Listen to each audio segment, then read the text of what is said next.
जय हिंद साथियों। Rana coaching academy के पोर्टफोलियो में आपका स्वागत अभिनंदन है। जैसे कि आपको पता है कि हाल ही के दिनों में हिमाचल प्रदेश राज्य चयन आयोग के द्वारा जेवीटी के 600 पदों को निकाला गया है और साथ ही साथ हिमाचल प्रदेश पटवारी की एडवर्टाइजमेंट को भी जारी किया गया है। तो यदि आप इन दोनों परीक्षाओं की तैयारी कर रहे हैं तो ये वीडियो आपके लिए एग्जाम के पॉइंट ऑफ व्यू से काफी हेल्पफुल रहेगी और साथ ही साथ हिमाचल प्रदेश की अन्य प्रतियोगिता परीक्षाएं जिसमें कि हिंदी का सेशन इंक्लूड रहता है, काफी फायदेमंद रहेगी आपके एग्जाम के लिए। तो चलेगा, स्टार्ट करते हैं हम आपका हिंदी के सेशन का वीडियोज नंबर फर्स्ट का क्वेश्चन नंबर फर्स्ट। तो क्वेश्चन नंबर फर्स्ट है जी आपका, बोलते हैं कि अक्षर ध्वनि किसके अंतर्गत आती है। तो इसका जी आपका ऑप्शन नंबर ए है आपका मूल स्वर, ऑप्शन बी है आपका घोष वर्ण, ऑप्शन सी है आपका संयुक्त वर्ण और ऑप्शन डी आपका तालव्य। तो इसका जो आपका जो राइट आंसर रहेगा आपका ऑप्शन नंबर सी संयुक्त वर्ण, क्योंकि जी मूल स्वर की अगर हम बात करें तो मूल स्वर में आते हैं आपके अ ई उ रे। सेकंड अगर बात करें आपका घोष वर्ण का तो इसमें आता है जी आपका प्रत्येक वर्ग का तीसरा चौथा पांचवा वर्ण। अगर हम बात करें तालव्य की तो इसमें आता है जी आपका ए और आई। तो संयुक्त वर्ण में आते हैं जी आपका अक्ष, त्र, ज्ञ और श्र। चलेगा, सेकंड क्वेश्चन बात करते हैं, बोलते कि इनमें से कौन सा स्वर संधि का उदाहरण है। तो यहाँ पे जी अगर हम बात करें ऑप्शन नंबर ए दिया है आपका संयोग, ऑप्शन नंबर बी दिया है आपका मनोहर, ऑप्शन नंबर सी दिया है आपका नमस्कार और ऑप्शन नंबर डी दिया आपका पवन। तो इसका जो आपका जो राइट आंसर रहेगा ऑप्शन नंबर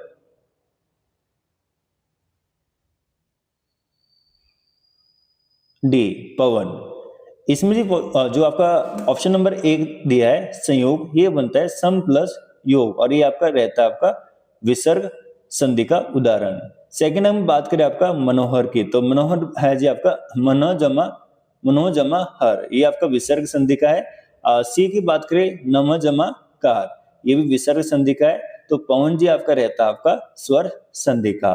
अगर आपसे पूछेंगे कि स्वर संधि के कितने भेद होते हैं तो आप बोलेंगे डीजी वेया, डीजी वेया, जिसमें कि डी का मतलब होता है जी दीर्घ संधि, जी का मतलब होता है गुण संधि, बी का मतलब होता है वृद्धि संधि, वाई का मतलब होता है यण संधि और ए का मतलब होता है जी अयादि संधि। तो अयादि ही संधि का ही पार्ट है आपका पवन। चलेगा, नेक्स्ट हम बात करते हैं आपका, बोलते हैं कि क्वेश्चन नंबर 63, हिंदी की विशिष्ट बोली व्रज भाषा किस रूप में सबसे अधिक प्रसिद्ध है। तो ऑप्शन नंबर ए है जी आपका राजभाषा, ऑप्शन नंबर बी है आपका तकनीकी भाषा, ऑप्शन नंबर सी है आपका राष्ट्रभाषा और ऑप्शन नंबर डी है आपकी काव्य भाषा। तो इसका जो राइट आंसर रहेगा आपका ऑप्शन नंबर डी काव्य भाषा।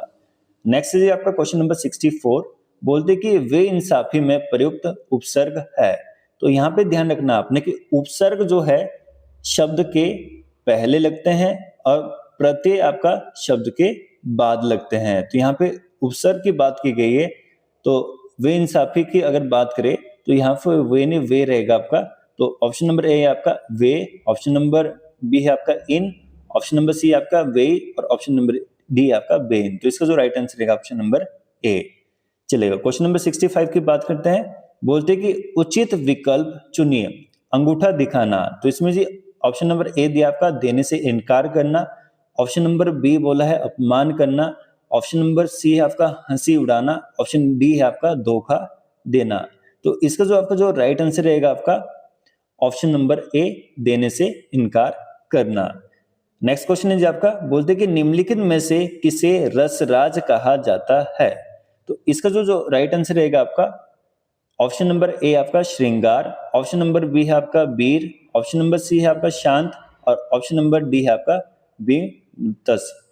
तो इसका जो राइट आंसर रहेगा आपका ऑप्शन नंबर ए श्रृंगार। चलेगा, नेक्स्ट आपका बोलते कि इनमें से कौन भक्ति काल का कवि नहीं है। ऑप्शन ए है जी आपका अमीर खुसरो, ऑप्शन नंबर बी आपका नंददास, ऑप्शन नंबर सी है आपका रसखान और ऑप्शन डी है आपका नावादास। तो इसका जो राइट आंसर रहेगा आपका ऑप्शन नंबर ए अमीर खुसरो। चलेगा, नेक्स्ट हम बात करते हैं आपका क्वेश्चन नंबर 68, बोलते कि रात दिन शब्द में समास बताने के लिए उचित विकल्प का चयन करें। तो इसमें जी ऑप्शन नंबर ए है आपका द्वंद्व, ऑप्शन नंबर बी है आपका देगु, ऑप्शन नंबर सी है आपका कर्मधारय और ऑप्शन नंबर डी आपका अव्ययभाव समास।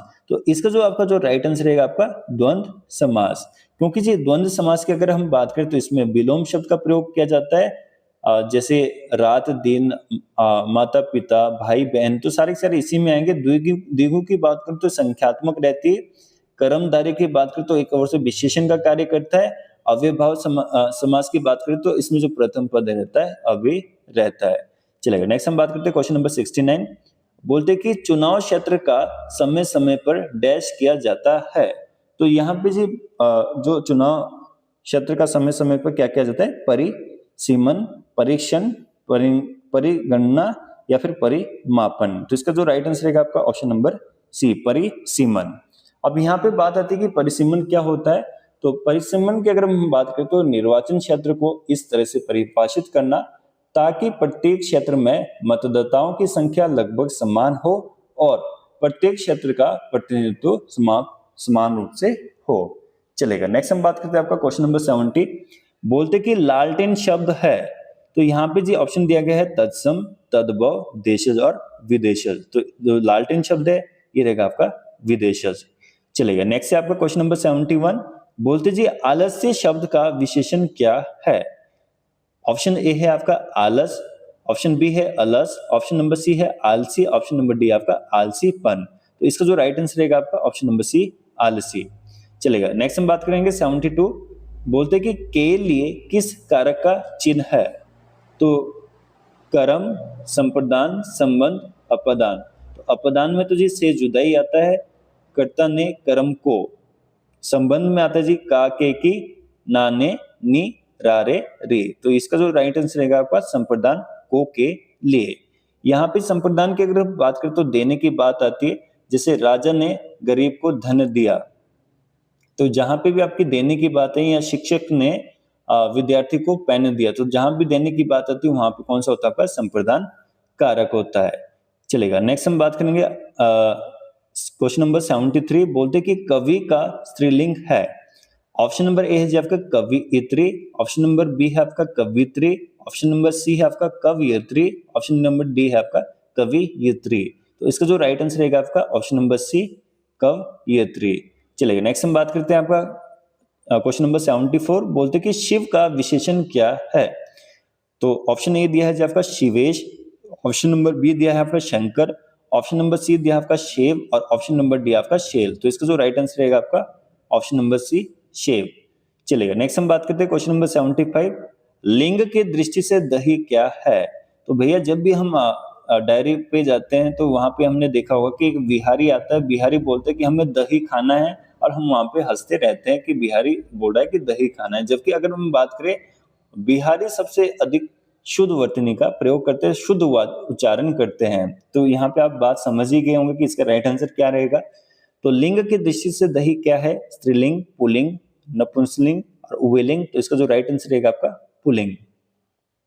चलेगा, नेक्स्ट हम बात करते हैं। बोलते कि कर्म के आधार पर क्रिया के कितने भेद है? तो यहाँ पे जी अगर बात करें आपका, तो option number A is the right answer, अक्रमक और सक्रमक यानी कि 2। नेक्स्ट हम बात करेंगे जी आपका, बोलते कि रिक्त स्थान की पूर्ति करे, सत्य और अहिंसा का देश संबंध है। तो ऑप्शन नंबर है Vishen, option number D B है आपका विकट, ऑप्शन नंबर सी है आपका घनिष्ठ और ऑप्शन नंबर डी आपका निकट। तो इसमें जो राइट आंसर रहेगा आपका ऑप्शन नंबर सी, घनिष्ठ। चलेगा, नेक्स्ट हम बात करते हैं क्वेश्चन नंबर 78। बोलते कि गंगा गे गंगादास, जमुना गे जमुनादास का अर्थ है। ऑप्शन ए है जी आपका अपने अपने घर जाना, ऑप्शन बी है आपका अपना अपना काम करना, ऑप्शन सी है आपका किसी की नहीं सुनना, ऑप्शन डी है आपका जिसका कोई दृढ़ सिद्धांत नहीं होता। तो इसका जो राइट आंसर रहेगा आपका ऑप्शन नंबर डी, जिसका कोई दृढ़ सिद्धांत नहीं होता। चलेगा, नेक्स्ट आपका क्वेश्चन नंबर 79। बोलते कि श्रृंगार रस का स्थायी भाव क्या है? तो इसमें जी अगर हम बात करें, ऑप्शन ए है उत्साह, ख है शोक, सी है आपका हास और डी है आपका रति। तो रति इज द करेक्ट आंसर।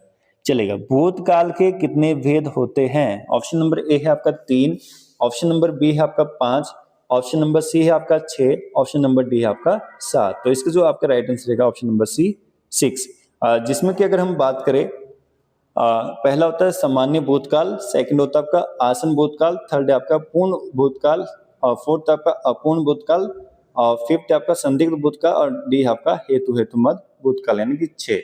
चलेगा, नेक्स्ट हम बात करेंगे आपका क्वेश्चन नंबर 81। बोलते कि निम्नलिखित में कौन सा यौगिक शब्द है। तो यहाँ पे जी अगर हम बात करें तो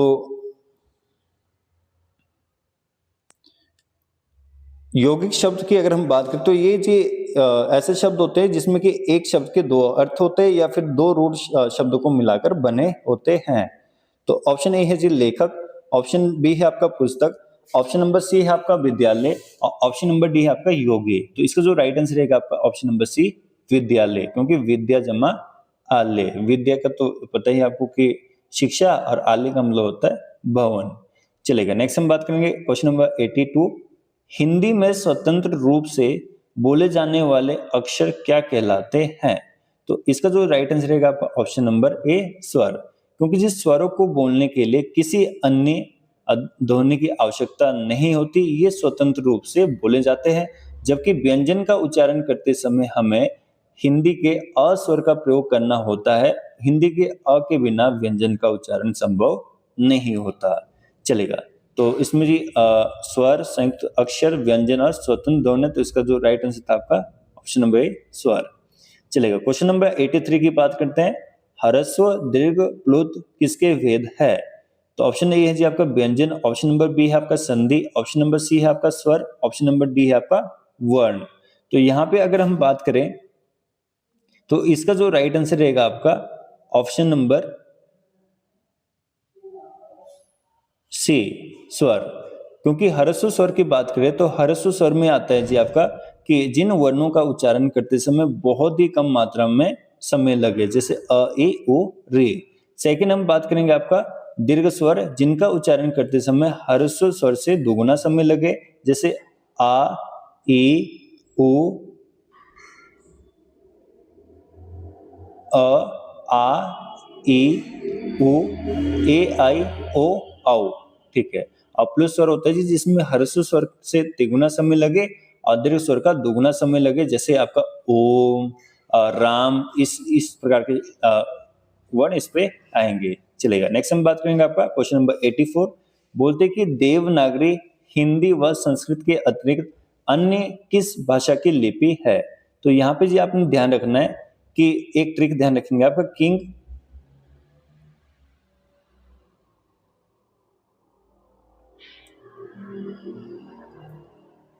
किंग समझ।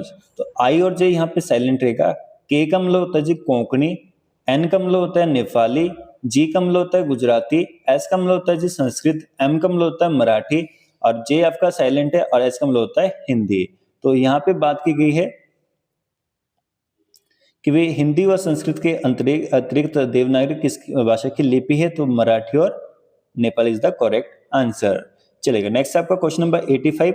बोलते कि र का उच्चारण स्थान है। तो ऋतु रसा नाम मुर्दा, यानी कि कंठ, दंत, मुर्दा और ओष्ठ। तो इसका जो राइट आंसर रहेगा आपका ऑप्शन नंबर सी मुर्दा।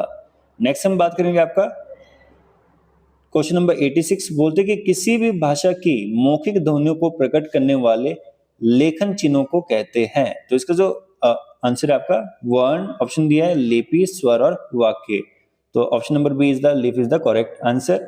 नेक्स्ट हम बात करेंगे आपका क्वेश्चन नंबर 87। बोलते कि अटलांटिका शब्द है तत्सम, तद्भव, देशज और विदेशज। तो इसका जो राइट आंसर रहेगा जी आपका ऑप्शन नंबर ए तत्सम। तो तत्सम शब्द वो शब्द होते हैं जी जो आपका संस्कृत से अपरिवर्तित होकर हिंदी में आए हैं, और तद्भव शब्द वो शब्द होते हैं जो संस्कृत से परिवर्तित होकर हिंदी में आए हैं। देशज वो शब्द होते हैं जिनका प्रयोग देशी भाषाओं में किया जाता है, और विदेशज जो कि विदेशी भाषाओं से लिए गए हैं। चलेगा, नेक्स्ट हम बात करेंगे आपका क्वेश्चन नंबर 88। बोलते कि गिरिधर समस्त पद में कौन सा समास है। तो यहाँ पे जी गिरिधर की अगर बात करें तो ये किसी की ओर संकेत कर रहा है, क्योंकि गिरि को धारण करने वाला। तो गिरि को धारण किसने किया था आपका भगवान कृष्ण ने। तो जहां भी आपको किसी अन्य की ओर संकेत करे तो वहां पे बहुब्रीहि समास होता है। यहाँ पे द्वंद्व समास की बात करें तो द्वंद्व समास में जो आपका विलोम शब्द का प्रयोग किया जाता है, द्विगु समास हमेशा आपका संख्यात्मक रहता है और अव्ययभाव समास में प्रथम पद आपका अव्यय रहता है। चलिए नेक्स्ट हम बात करेंगे क्वेश्चन नंबर 89। बोलते हैं कि उत्पत्ति या स्रोत के आधार पर शब्द कितने प्रकार के होते हैं। तो यहाँ पे जी अगर हम बात करें तो option number D is the correct answer. चलेगा नेक्स्ट हम बात करते हैं आपका क्वेश्चन नंबर 90। बोलते हैं कि समूहवाची शब्द कुंज किसके साथ प्रयोग किया जाता है। अनाज का, लताओं का, राज्यों का और धन का। तो इसका जो आपका जो राइट आंसर रहेगा जी आपका ऑप्शन नंबर बी लताओं का। तो ये था जी आपका हमारा हिंदी का मॉक टेस्ट नंबर फर्स्ट। अगर आपको हमारा मॉक टेस्ट नंबर फर्स्ट पसंद आया हो तो अपने दोस्तों के साथ लाइक और शेयर जरूर कीजिएगा और साथ ही साथ कमेंट बॉक्स में बताना है आपने कि आपका 30 में से आज का स्कोर कितना रहा। और चलेगा लास्ट में हम आपसे एक क्वेश्चन पूछना चाहेंगे, उसका आंसर आपने कमेंट बॉक्स पे जरूर करना है। इससे हमें ये पता लगेगा कि आपने क्या हमारी वीडियोस को कंप्लीट देखा है या नहीं। तो आज का क्वेश्चन है जी, और ये क्वेश्चन आपके एग्जाम के पॉइंट ऑफ व्यू से बहुत ही मोस्ट इंपोर्टेंट रहेंगे। तो क्वेश्चन है जी हमारा कि विश्व हिंदी दिवस को 10 जनवरी को मनाया जाता है। यह विश्व हिंदी दिवस किस वर्ष से भारत ने मनाना आरंभ किया।